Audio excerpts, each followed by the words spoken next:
Good evening. This is the Northern Sun Experience. I'm David Brown, and the playoff picture is finally set.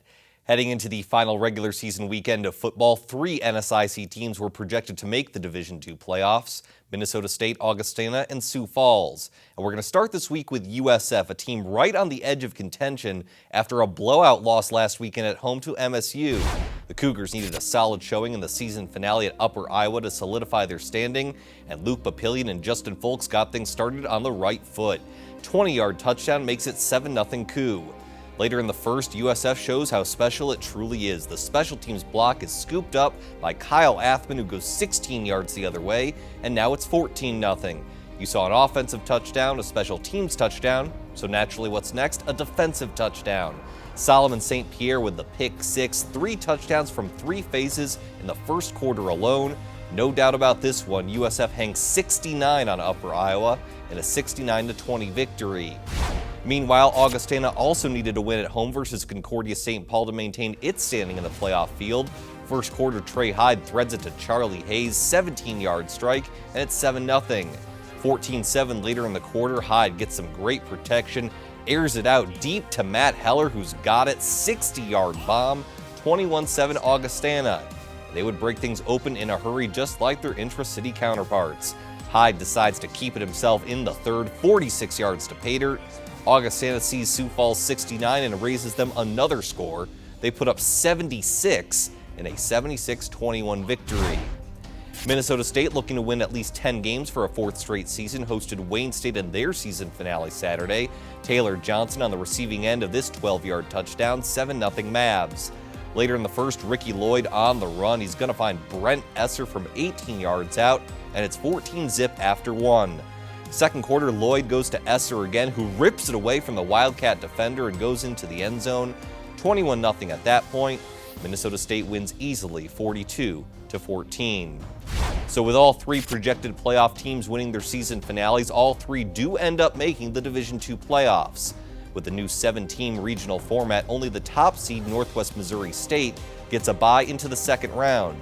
Minnesota State holds on to the number 2 seed, and they'll host the 7-seed Emporia State out of Kansas on Saturday at noon. Also at noon, Sioux Falls, who earned the number 6 seed, will travel to Henderson State, the 3rd seed out of Arkansas. Augustana remains as the number 5 seed in the region. They'll travel out to the Redwoods in California to take on number 4 Humboldt State at 2 p.m. So all 3 teams have a chance to advance to the second round of the postseason. When we come back, there's still one postseason spot up for grabs. See which NSIC team secured a spot in the Mineral Water Bowl next. The Northern Sun Experience on Midco Sports Network is presented by Sanford Orthopedics and Sports Medicine and Dakota Land Honda.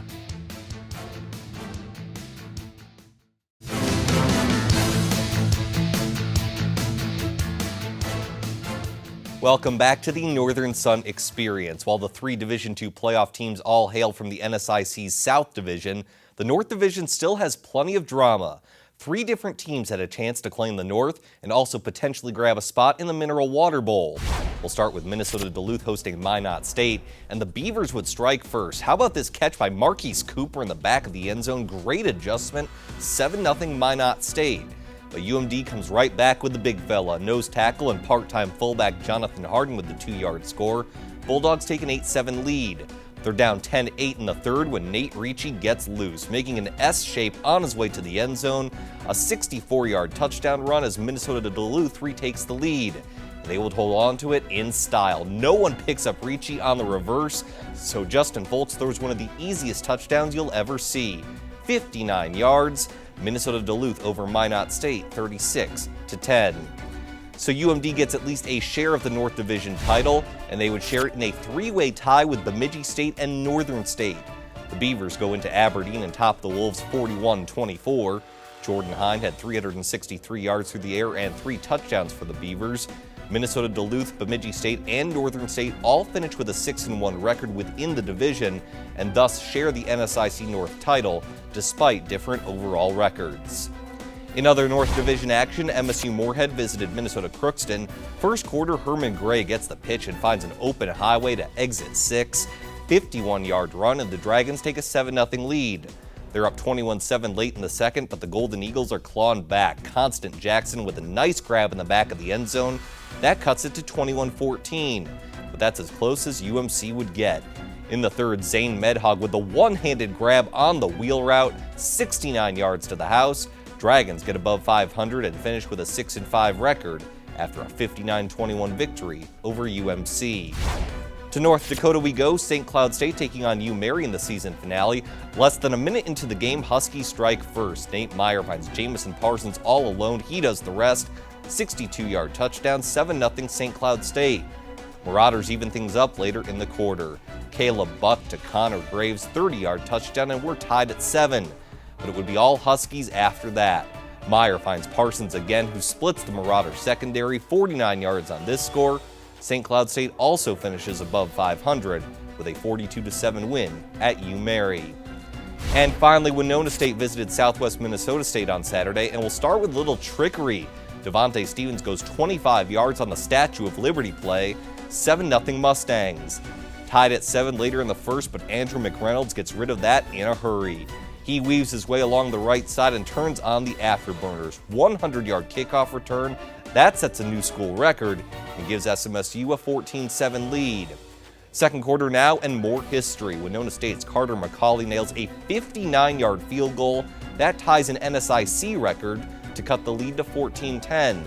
But the Mustangs would pull away in the second half thanks to Stevens' career-high 184 yards, 7 coming on this touchdown, and SMSU wins the inaugural Battle of the Sledge with a 33-28 win over Winona State.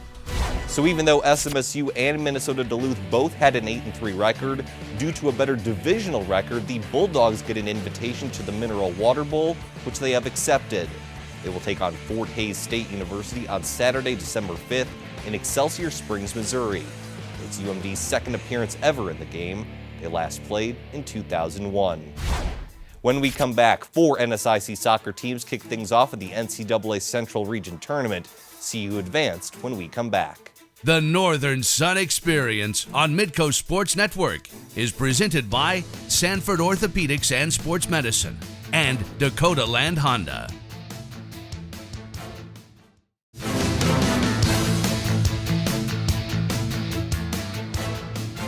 And welcome back to the Northern Sun Experience. Well, in last week's conference soccer tournament, the presumptive favorite Minnesota State lost its semifinal matchup to Winona State. Now, despite the early exit, the Mavs still made the Central Region Tournament as the number 2 seed, while the rest of the conference semifinalists also made it to the big dance. The team that topped the Mavs, Winona State, took on fellow conference foe Minot State in the first round. They'd go into overtime scoreless, but Ninfa Ramirez scores in the 99th minute overall to give the Beavers a 1-0 victory. So with the win, Minot State advanced to the second round to take on regional host and number 1 seed Central Missouri, and it would be another defensive affair. Celine Johnson with the early save for the Beavers. We're still scoreless, 85th minute. Central Missouri gets a penalty kick, and Taylor Thompson nails it for the Jennies. That gives them a late 1-0 lead, and then less than 2 minutes later, Central Missouri puts things away for good. Jada Scott with great control on the breakaway, and she fires it in. The Jennies end Minot State's run in the tournament with a 2-0 win, but congrats to the Beavers on a wonderful season. On the other side of the bracket, number 3 Augustana took on number 6 Harding in Mankato, Minnesota. 16th minute, Augie's Sam Timkowitz with the crossover, and she blasts it in. 15th goal of the year, and the Vikings have a 1-0 lead. Later in the first half, 42nd minute, Augie fails to clear it out, and Harding's Audrey Atkinson makes them pay from 20 yards away. She gets the equalizer, and we're tied at 1. Second half, 74th minute, Augie would move back on top. Callie Nordberg gets it ahead to Timkowitz, her second goal of the game, and the Vikings move on with a 2-1 victory over Harding. So that set up another NSIC clash in the region, Augustana at number 2 and host school Minnesota State. No score in the second half, but the Mavericks MVP all season comes through again. Corey Cronforce fires it in off the left side on the breakaway, and Minnesota State takes a 1-0 lead. 86th minute now, Mavs trying to hold on to the lead, but they get some insurance. The center kick ricochets off some Augie players, and Cronforce puts it in for the rebound. The Mavericks advance with a 2-0 win over the Vikings. So now we get down to the Sweet 16 in the Division II soccer tournament, and Minnesota State will look for its revenge on Central Missouri in Warrensburg on Friday the 20th. Remember, last season's Mavericks were an undefeated 22-0 heading into the Sweet 16, where they lost their first and only game of the year to the Jennies. Well, from the pitch to the court, the last weekend of NSIC volleyball wrapped up a few days ago, and heading into the weekend, the top 4 teams in the conference were also the top 4 teams in the entire country. A lot of great matchups to end the year, and we're going to start in Duluth. Northern State facing a tough opponent in UMD. Mandy Karofsky gets the early kill for the Wolves, but the Bulldogs, maybe the 5th best team in the conference, still a top 10 team nationally. Mariah Scharf's kill is too hot to handle. As we get to match point, UMD's power would prove to be too much as Sydney Mock lays the smackdown. Minnesota Duluth takes down Northern State in 5. Wayne State hoping to improve its standing at Winona State, but the Warriors were up for the challenge. Taylor Gore with a hammer early on. The Wildcats would keep things tight throughout. Alyssa Fraundorfer finds a soft spot in the defense, but the Warriors would pull off the upset. Maria Rage with the kill right here, and Winona State tops Wayne State 3-2. The weekend finished with a top 2 matchup, SMSU taking on Concordia. Casey Williams sets up Heather Schiller for the kill. Concordia gets out in front early, but the Mustang defense would tighten up later. Abby Thiessen with the block at the net. We'd be tied at 1. Later, persistence pays off. Claire Samus with the kill, but the Golden Bears were too much as Riley Hansen puts the finishing touches on a 3-1 Concordia victory. So now it's time for a very interesting conference tournament. All of these games got underway at 7 o'clock Wednesday evening, with Concordia St. Paul as the top seed taking on the 8th seed Minnesota State. Southwest Minnesota State is the number 2 seed, hosting number 7 Augustana. The 3rd seed Northern State is hosting the 6th seed from Winona State, and the 4-5 matchup pits Wayne State against Minnesota Duluth. The conference semifinals will all be held on Saturday the 21st, hosted by the highest remaining seed after the quarterfinals. The NSIC Conference Championship will take place on Sunday the 22nd. Coming up next, we go under the Northern Sun at the University of Mary. The Northern Sun Experience on Midco Sports Network is presented by Sanford Orthopedics and Sports Medicine and Dakota Land Honda.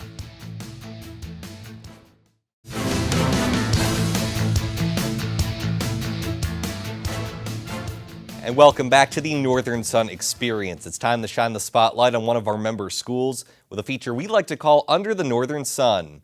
Tonight, it's the University of Mary in Bismarck, North Dakota, where student athletes find a variety of ways to embrace and give back to their community. In the hills overlooking the Missouri River in Bismarck, North Dakota, sits the University of Mary. The growing campus is home to more than 3,000 students and 17 varsity sports competing at the NCAA Division II level. Picking Division II was really important to me, and I wanted a school that had smaller class sizes, very personable with my professors and my coaches in general. So the University of Mary, it gave me exactly those things. I'm able to talk with my professors so easily along with my coaches. There's just a great feeling of community, of hospitality, just the warmth of the people in every aspect of the community life that we have here. And I just think that you don't see that everywhere, and that just makes you feel, as a small town North Dakota guy, to continue to have those feelings of being part of a community. I think that just makes being here really special. But the wins and the losses of these programs aren't the only benchmark for success when it comes to Marauders athletics. A mission of the university practiced daily by student athletes is that of servant leadership. One of the things that we try to preach is just something that really sings to me that I heard a long time ago from Gandhi, who talked about the easiest way to find yourself is to lose yourself in the service of others. And I think when you come to college, that's usually a time when people are trying to find themselves, what they want to pursue academically, who they're going to be socially, what their beliefs are going to be. And so I just think that there are so many opportunities and so many benefits given to our student athletes that for us to turn around and try to focus on serving other people, I think just helps them grow so much as a person during their time here. The University of Mary prides itself in offering an environment in which each student can participate in experiences that are essential to becoming a leader. The development of these leadership qualities in each student empowers that person to work courageously and effectively for the common good, mainly through serving the needs of others in the Bismarck-Mandan community. I love being able to give back to the community and give back to the organization I'm representing. I think that that's extremely important, and I think that it's very valuable to have that type of characteristic in a person. That really seems to me to fit with our mission, and we probably take it another step beyond that, and we create our own efforts to do that because of the theme and the mission of the institution. With servant leadership being a mission of the school, I think we're always thinking about it and how we can incorporate the community into our game, and that's part of, we play off campus and how we can involve them in our sport. So we have players who are coaching in the community at the youth level, at the middle school level, at the high school level, and then we also connect with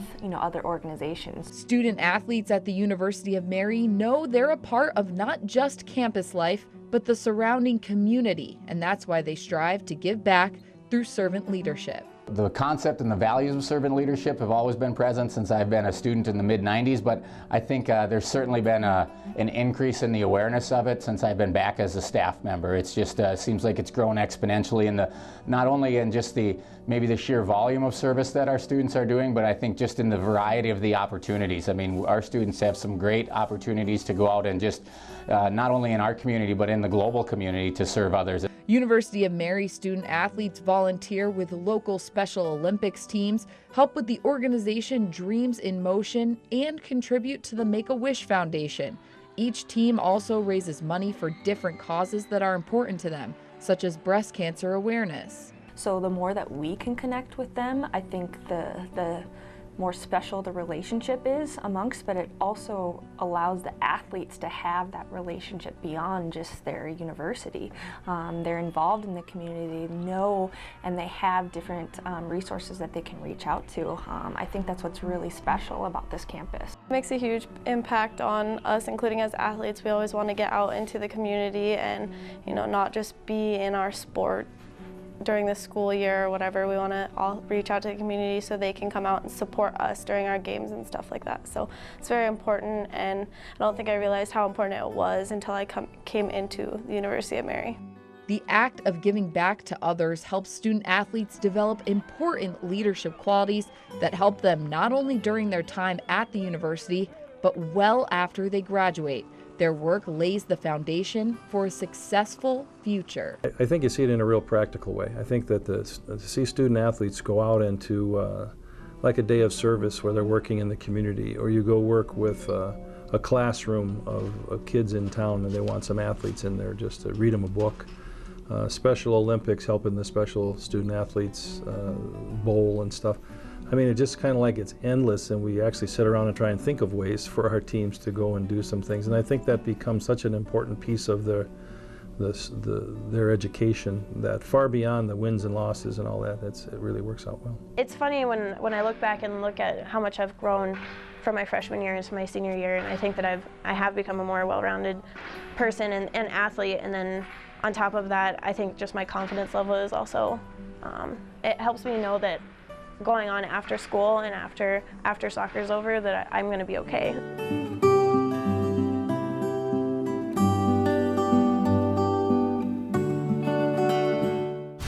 Coming up next, it's DB's Picks, the top 5 plays of the past week in the NSIC. The Northern Sun Experience on Midco Sports Network is presented by Sanford Orthopedics and Sports Medicine and Dakota Land Honda.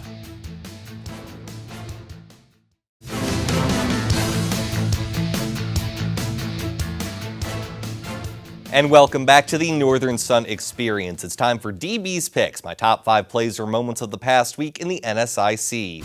At number 5, we go to Bismarck, where Preston is impressive. UMary defensive back Preston Tesher tips the pass and nabs the interception on his knees. Check it out again. You can see him rushing in from the left side, but as soon as he sees the quick pass, he tips it up and picks it off.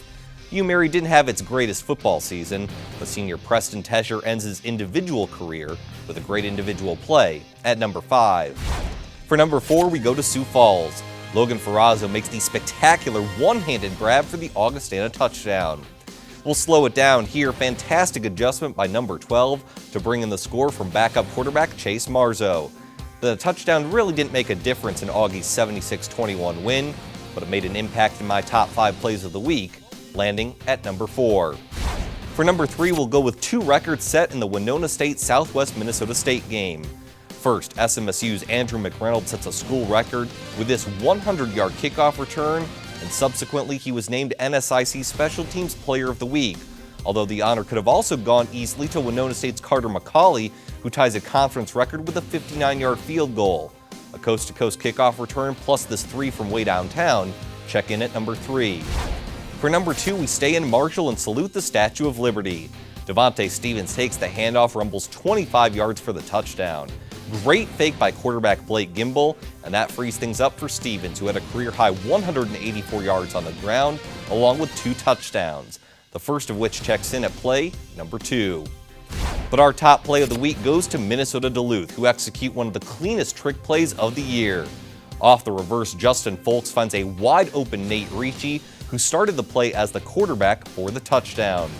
Here it is again, nobody on Minot State picks Ricci up after the initial handoff, and as a result, Justin Folks can easily get it over to Ricci, and Ricci will glide in smoothly for the 59-yard touchdown, as well as the number 1 play of the past week. Once again, a thank you to all of our NSIC member schools for their time and contributions to this week's show. We'll be back next week right here for another Northern Sun Experience.